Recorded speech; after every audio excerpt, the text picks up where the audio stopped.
On a Friday afternoon in November 2023, the board of the most important company in the world fired its own chief executive. No warning. No scandal in the headlines. Just a single line: he had not been consistently candid with them.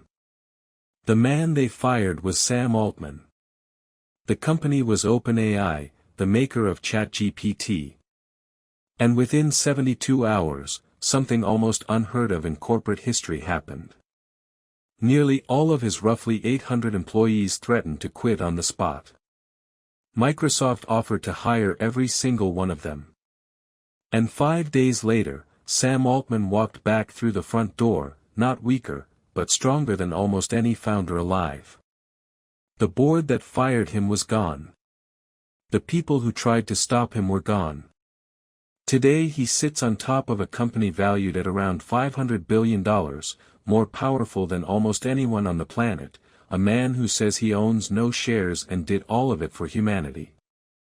But here is the question nobody at OpenAI wants you to ask. This company was born as a charity.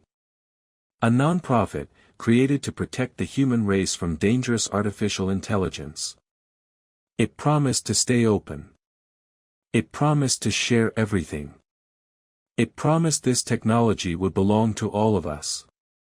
Almost none of that is true anymore. So what did the board see that scared them badly enough to blow up the most valuable startup on Earth? Why did the world's leading AI safety researchers walk out the door, one after another, warning us on the way? And why does the man building the most powerful technology in history keep telling us, to our faces, that it might one day kill us all?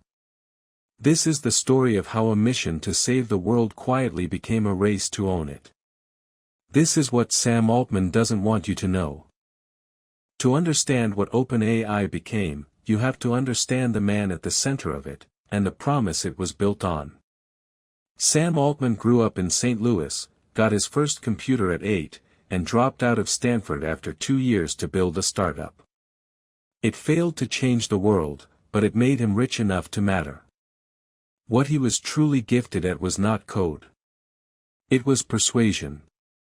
By his late 20s he was running Y Combinator, the most powerful startup factory in Silicon Valley, deciding which founders got funded and which did not. He was the man who could see the future before anyone else, and convince a room full of billionaires to bet on it. And in 2015, he made the biggest bet of his life. He sat down with Elon Musk, then the most famous entrepreneur on the planet, because both of them were afraid of the same thing. They believed that artificial intelligence, built the wrong way by a company like Google, could become the most dangerous invention in human history. So they built a firewall against it. In December 2015, they announced OpenAI. Not a company. A non-profit. A research lab whose entire reason to exist was to make sure that when superintelligent AI finally arrived, it would be safe, and it would belong to everyone, not to a handful of corporations. Musk and others pledged around $1 billion. The word open was right there in the name. The plan was to publish the research, share the code, and give the breakthroughs away. It was, on paper, one of the most idealistic projects in the history of technology. Some of the smartest researchers alive left million-dollar jobs to join it, including a quiet, brilliant scientist named Ilya Sutskever, who would later become the most important person in this entire story. For a few years, it actually worked the way it was promised. And then reality sent a bill that no charity could ever pay. Here is the problem the charity ran into. Building artificial intelligence is not like writing an app. It needs computing power on a scale that is almost impossible to imagine, and computing power costs money. Not millions. Billions, and then tens of billions. A non-profit funded by donations could never keep up with Google. So in 2019, OpenAI made a decision that would quietly rewrite everything. It created a for-profit company inside the non-profit. They called it Capped Profit, and told the world the cap would keep them honest. Then Sam Altman went and found the one partner with enough money to make the bet real. Microsoft. Microsoft put in $1 billion, then more, and eventually around $13 billion, in exchange for a huge share of the profits and the right to run OpenAI's software on its cloud. The charity now had a corporate master. And the money bought exactly what Altman promised it would. In 2020, OpenAI showed the world GPT-3, a system that could write like a human. But the real earthquake came on November 30, 2022, when they released a simple free chatbot called ChatGPT. What happened next had never happened before. It reached 100 million users in about 2 months, the fastest adoption of any product in history. Your parents used it. Your kids used it. Schools panicked. Entire industries rewrote their plans overnight. Almost overnight, Sam Altman went from a Silicon Valley insider to the face of a technological revolution, testifying before the United States Senate, meeting presidents and prime ministers, treated like the most important person of the decade. OpenAI was suddenly worth tens of billions, then hundreds of billions. The mission had won. Except the deeper OpenAI got into the business of making money, the further it drifted from the promise it was founded on. And a few of the people who had been there from the beginning were starting to get scared. The first thing to disappear was the word that gave the company its name. Open. OpenAI stopped publishing its most important research. It stopped sharing the code. When GPT-4 arrived, the company refused to say almost anything about how it was built, citing competition and safety. The lab created to give AI away had become one of the most secretive companies in the world. The man who noticed first was the co-founder who had helped pay for all of it. Elon Musk. Musk had walked away from OpenAI years earlier, and now he watched the non-profit he helped start turn into a closed, for-profit machine bolted onto Microsoft. He would later sue the company he co-founded, accusing Altman of betraying the entire founding mission, of taking a charity for humanity and turning it into a private goldmine. Altman's answer was that Musk was just bitter that he no longer controlled it. But the deepest alarm was not coming from outside. It was coming from inside the boardroom. Because the board of OpenAI was not a normal board. Its legal duty was not to shareholders or profit. Its duty was to humanity. And in November 2023, that board concluded that Sam Altman had not been consistently candid with them, that they could no longer trust what he told them. So they did the one thing they were built to be able to do. They fired him. What they did not count on was how much power he had already gathered. Within days, the employees revolted, Microsoft threw its weight behind Altman, and the board caved. Altman returned. And a new board, one far friendlier to him, took over. The safety check built into the company's very design had just been switched off, in public, and it lost. From that moment on, there was almost nothing left to stop him. To see the real cost, follow the people who left. Start with the man who pulled the trigger. Ilya Sutskever, the co-founder and chief scientist, the quiet genius who built the technology in the first place, was one of the board members who voted to remove Altman. He believed the company was moving too fast, too recklessly, towards something it did not understand. When the coup failed, Sutskever posted that he regretted it. Then he went quiet. And a few months later, he left the company he helped create, to start a new lab focused only on building AI safely. He was not alone. Jan Leik, who led OpenAI's safety team alongside him, quit and said something chilling in public. He said that at OpenAI, safety had taken a back seat to shiny products. The entire team dedicated to controlling a future superintelligence, the so-called super-alignment team, the thing the company was originally founded to do, was quietly dissolved. Then came the detail that made people furious.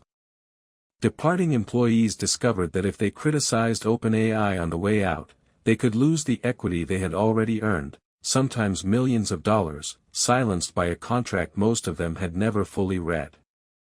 When this leaked, Altman claimed he had not known. Few people believed him.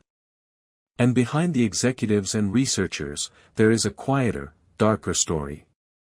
A former OpenAI researcher named Suchir Balaji, who had publicly accused the company of violating copyright law, was found dead in his apartment in late 2024. Authorities ruled it a suicide. His family has publicly questioned that conclusion and is still demanding answers. One by one, the people who knew the most, and who were most worried, ended up on the outside, looking in. While the people worried about safety were walking out, Sam Altman was making the biggest bets the technology industry has ever seen. To keep OpenAI ahead, he needs computing power on a scale that borders on the absurd. So he started signing deals measured not in billions, but in the trillions. A $500 billion infrastructure project called Stargate. Deals with Oracle. A partnership with NVIDIA, the chip company, reportedly worth up to $100 billion. Agreements with AMD. Add it all up, and Altman has committed OpenAI to spending something close to $1 trillion on data centers and chips, more than the budgets of entire nations. And this is where it starts to look strange. Because a lot of that money moves in a circle. NVIDIA invests in OpenAI. OpenAI uses that money to buy NVIDIA chips. NVIDIA's revenue goes up, its stock soars, and it invests again. Critics have a name for this.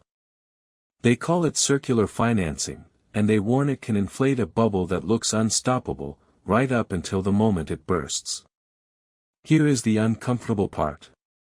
OpenAI is not actually profitable. It reportedly loses billions of dollars every year. The entire structure is built on a belief that the technology will get so powerful, so fast, that the profits will eventually justify everything. If that belief cracks, the fall could take a huge chunk of the stock market with it. And then there is the technology itself. OpenAI has released tools that can generate video so realistic you cannot tell it is fake. Its own products have been linked to disturbing cases of people spiraling into delusion and crisis. And through all of it, the man in charge keeps saying, out loud, that this technology could be one of the most dangerous things humanity has ever built. He just believes he is the right person to hold the detonator. So step back and look at what this company has actually become. It started as a non-profit with a one-sentence mission, to make sure artificial intelligence benefits all of humanity. Today it is a for-profit business valued at around $500 billion, the most valuable private startup that has ever existed. It is controlled, in practice, by one man, backed by one of the largest corporations on the planet, burning through more cash than almost any company in history, on a bet the size of the global economy. The charity is still there, technically, sitting on top. But the thing that generates the money, and the power, is the for-profit underneath it. And the safety mechanisms, the independent board, the alignment team, the co-founders who said slow down, are mostly gone. Every guardrail the founders built to keep this exact situation from happening has been removed, one by one, usually with Sam Altman on the winning side. Supporters will tell you this is simply what it takes. That you cannot build the future on donations, that the money is the only way to compete with giant corporations and rival nations, and that Altman is a genuine believer trying to steer something enormous as safely as he can. They might be right. But here is the tension at the heart of it all. We are being asked to trust that the safest hands for the most powerful technology ever created belong to a man whose own board decided they could not trust him, whose safety experts quit in protest, and who profits, personally or not, from moving as fast as possible. The entire promise now rests on the judgment of one person. And history is not kind to stories that end with please, just trust me. Sam Altman did not steal anything. He did not break into a vault or run an obvious scam. What he did was far more subtle, and in a way, far more impressive. He took the most idealistic project in the history of technology, a charity built to protect us from the dangers of artificial intelligence, and he turned it, step by careful step, into a private empire built on that exact same technology, while most of the world was cheering him on. Every promise that got in the way, the openness, the non-profit structure, the independent safety board, was quietly renegotiated until it was gone. And he did it in plain sight, telling us the whole time that he was doing it for us. Maybe he is right. Maybe in 20 years we look back and thank him for racing ahead, for building the future before someone more reckless could. Or maybe we look back at this exact moment, when the guardrails came off and the last people warning us walked out the door, as the moment we handed the most powerful technology ever created to a single person, and simply hoped he would be careful. So here is the real question, the one worth sitting with. When the technology that could reshape everything is controlled by one company, run by one man, who tells you himself that it might be dangerous, what exactly are we all agreeing to? Tell me what you think in the comments, because this one genuinely matters.